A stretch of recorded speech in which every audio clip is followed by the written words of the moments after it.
Hola con todos, bienvenidos a esta presentación en donde hablaremos sobre la fibra óptica. Para ello debemos tener en cuenta las partes que la componen, y estas son el núcleo, el revestimiento y su recubrimiento, aunque este último no entra en el estudio conceptual. Solo nos enfocaremos en el núcleo y su revestimiento. Entonces, podemos decir que la fibra óptica es un medio de transmisión empleado habitualmente en redes de datos, un hilo muy fino de material transparente, ya puede ser vidrio o materiales plásticos, por el que se envían pulsos de luz que representan los datos a transmitir. Al hablar de luz debemos conocer algunos procesos físicos, como son refracción, reflexión, dispersión. Refracción. Esta propiedad solo se produce si la onda incide oblicuamente sobre la superficie de separación de los medios y si estos tienen índices de refracción distintos. En esta imagen podemos visualizar que un rayo de luz al ingresar a otro medio hace que cambie su ángulo y se obtiene un rayo refractado. Ahora te preguntarás, ¿qué es el índice de refracción? Y la verdad que no es nada del otro mundo, ya que es un número adimensional, es decir, que no tiene unidades, que se caracteriza a un medio transparente y se define por la siguiente ecuación. N es igual a C dividido para B, en donde C es la velocidad de la luz en el vacío, o sea, 300.000 km/h, y B, la velocidad de la luz en el medio que se propaga. Veamos un ejemplo. El índice de refracción del agua es 1,33. Determine cuál es la velocidad de la luz en el medio. Colocamos nuestros datos. Índice de refracción 1,33, velocidad de la luz 300.000 km/h. Como nos pide calcular velocidad de la luz en el medio, nuestra fórmula quedaría B es igual a C sobre N. Reemplazando datos nos queda 300.000 km/h dividido para 1,33. Lo que nos da de respuesta una velocidad de 225.564 km/h.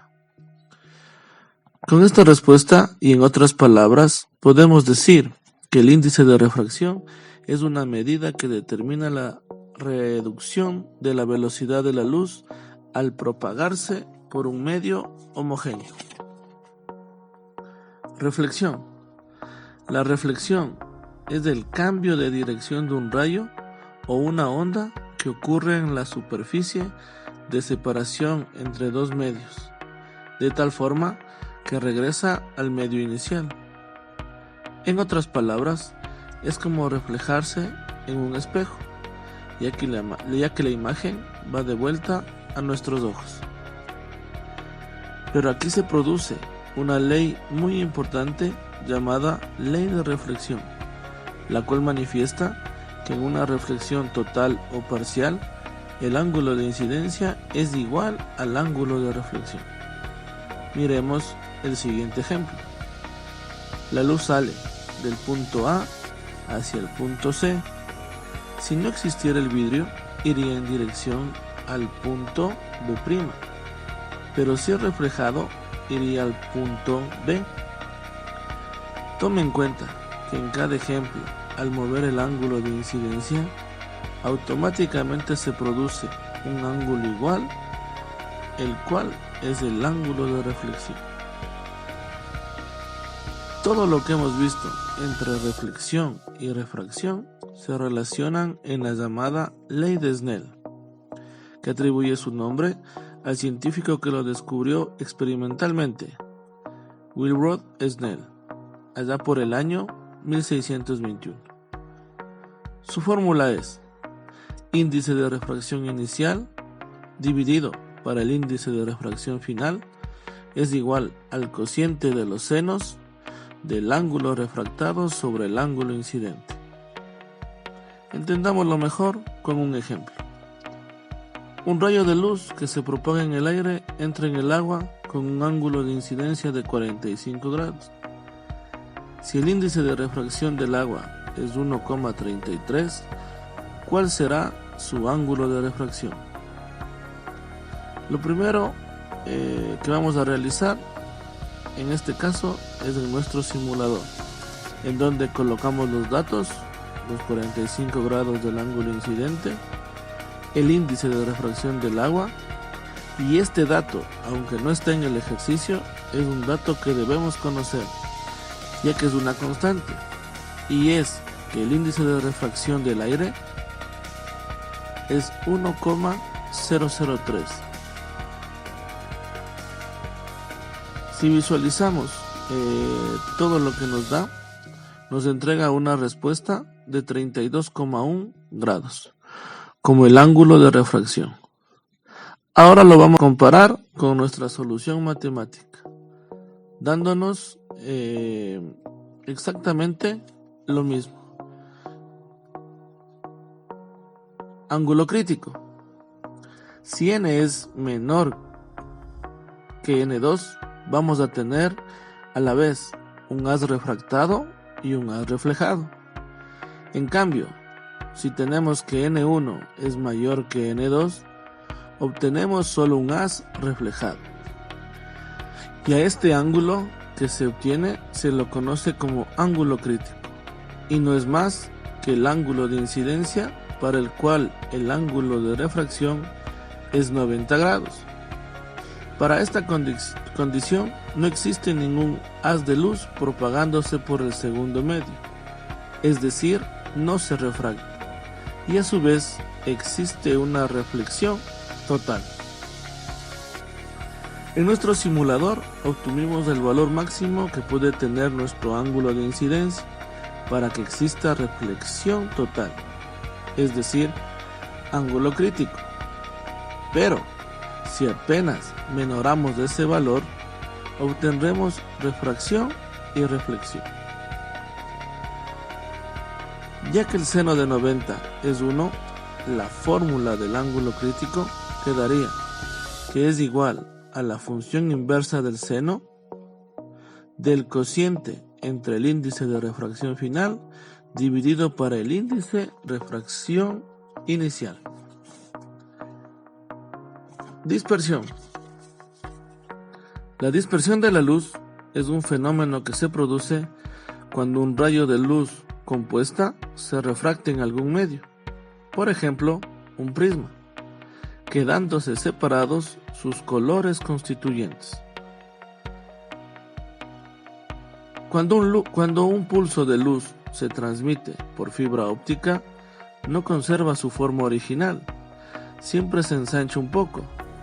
A este efecto lo llamamos dispersión cromática, y esta es proporcional a la longitud del enlace de la fibra y a la frecuencia de los pulsos, es decir, la velocidad en bits sobre segundo.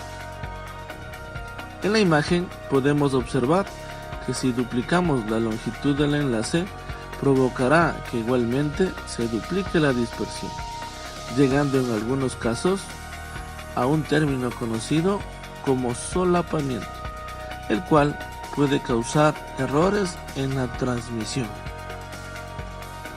Tipos de dispersión cromática.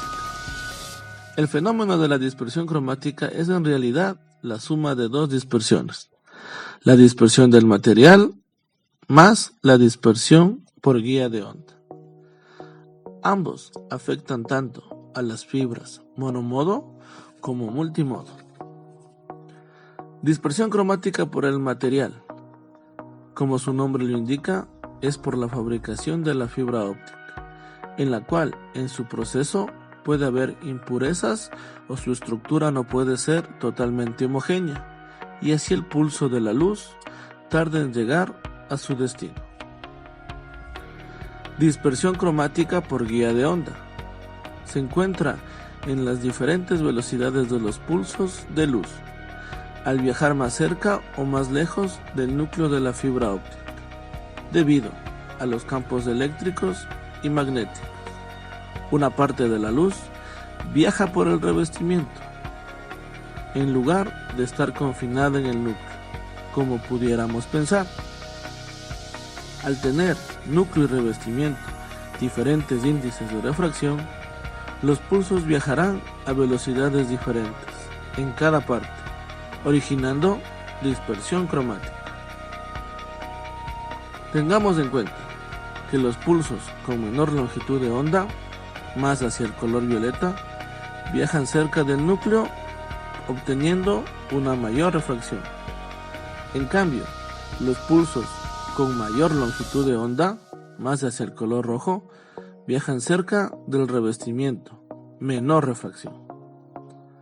Conclusiones. En esta parte obtuvimos algunas conclusiones que las queremos decir a todos. La primera, los colores viajan a diferente velocidad, es decir, su longitud de onda no es la misma y está en el rango de los nanómetros. 2. La refracción y la reflexión se relacionan en la ley de Snell. 3. El ángulo crítico provoca que no exista refracción, únicamente reflexión. 4. La velocidad de la luz es menor en los medios de propagación diferentes al vacío. 5. La calidad de fabricación de la fibra es predominante para una baja dispersión cromática. Y 6. En la actualidad existe dispersión cromática debido a las altas velocidades de transmisión, situación que no ocurría antes. Bueno, eso es todo, compañeros. Gracias por la atención prestada. Se despide su amigo Miguel Paz.